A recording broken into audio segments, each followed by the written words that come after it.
Hanggang sa hindi kalaunan ay nagpapalitan na araw-araw ng mensahe ang dalawa.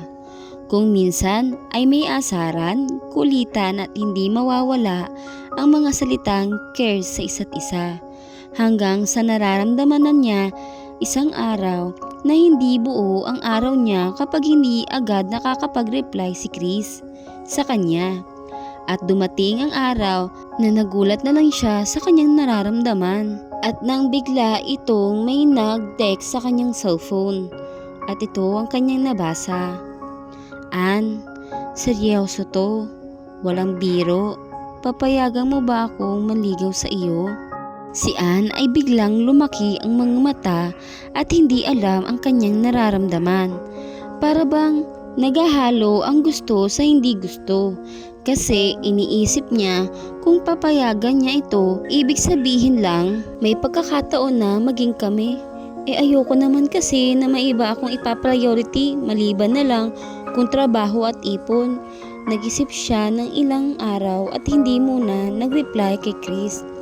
Si Chris walang araw na hindi nag-text, minsan tatawag rin or magmi-miss call. Tamang-tama, kararating lang ni Ann galing sa pagtitinda at bumili siya sa tindahan kung saan siya nilibre ni Chris. Nang dumating ito at bigla siya nitong tinabihan at tumikhim.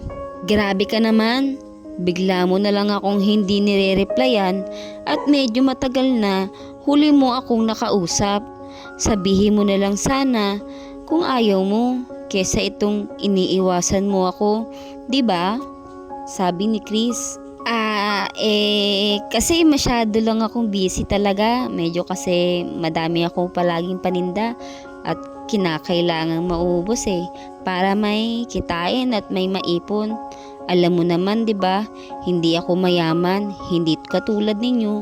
Kahit hindi magtrabaho mapera naman kayo. In fact, tapos ka ng pag-aaral 'di ba?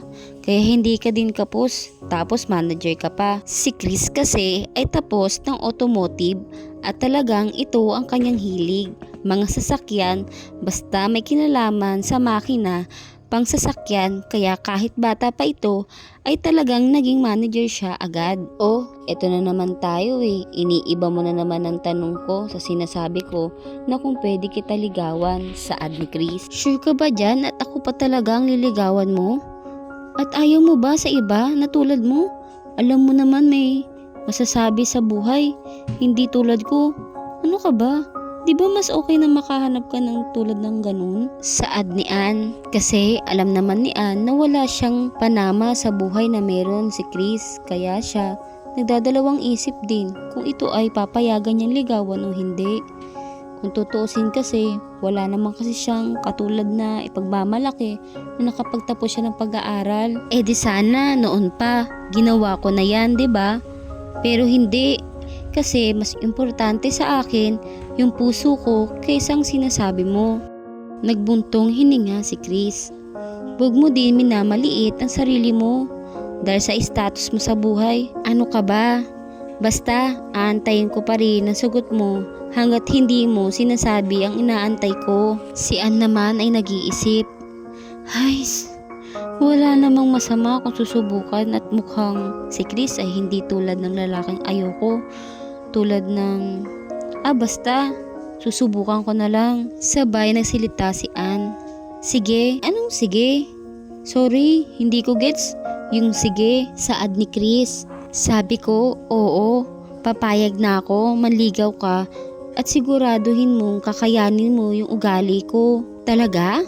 Pumapayag ka na? Ay, hindi. Binabawi ko na. Sabay isnab dito at gumuso si Ann. Sorry, salamat at pumayag ka. Promise, hindi ka magsisisi. Sisiguraduhin kong magiging happy ka sa akin. Walang iyahan tulad ang saya nila at sa araw-araw nilang magkausap at magkasama ay talagang mas malapit ito at nagkakapalagayan na ng loob. Lahat ng problema, saya, magkasama sila. Pinaparamdam ni Chris kay Ann ang pagiging masaya at kakaiba nito kaysa sa ibang mga lalaki. Dahil kahit professional siya ay hindi siya nahihiya na tulungan ito sa pagtitinda. Sa totoosin ay dahil manager din siya, lahat ng tao niya ay pinakilala si Ann at sinasabihan na yung mga walang baon dyan, sa kanya na kayo bibili masarap at mura dyan, hindi na kayo lugi. Kaya si Ann ay sobrang nagtiwala kay Chris at tuluyan naging sila magkasintahan at tumagal silang magkasintahan higit sa 4 na taon. Ngunit ang pagtatagal na iyon ay hindi niya din akalain na ang pagbabago ni Chris. Isang araw habang siya ay papunta sa bahay nila, si Ann ay hindi niya inaasahan ang sinabi ng ama ni Chris. Ano ka ba? Ilagay mo ang buhay mo sa kahirapan at hindi ka ba talaga nag-iisip ng mabuti Isipin mo, pwede kang pikutin ng babaeng yan. Marami pang babae dyan, Chris. Maayos at nakapagtapos. Hindi ka ba nag-iisip? Ang tatay niya halos nakakaya. Pag nalalasing, humihiga-higa na lang dyan sa kalsada. Ayan ba ang gusto mong maging biyanan? Kaya hanggat maaga pa ay mag-isip-isip ka na. Huwag mong ilagay ang sarili mo sa pamilyang magulo. Isipin mo, sayang tinapos mo kung mapupunta ka lang sa ganyang buhay. Si Ann ay sobrang nalumo at nag-aantay sa mga isasagot ni Chris sa kanyang ama. Kung ipagtatanggol ba siya nito o ipagmamalaki na kahit ganito, ako ay hindi ako umasa sa ibang tao. Ngunit ni kahit isang salita man lang ay walang lumabas sa bibig ni Chris. Walang kahit na ano man lang na para bang masasabi niyang kaya siyang protektahan kahit kanino dahil sa paniniwalang siyang mahal na mahal siya nito.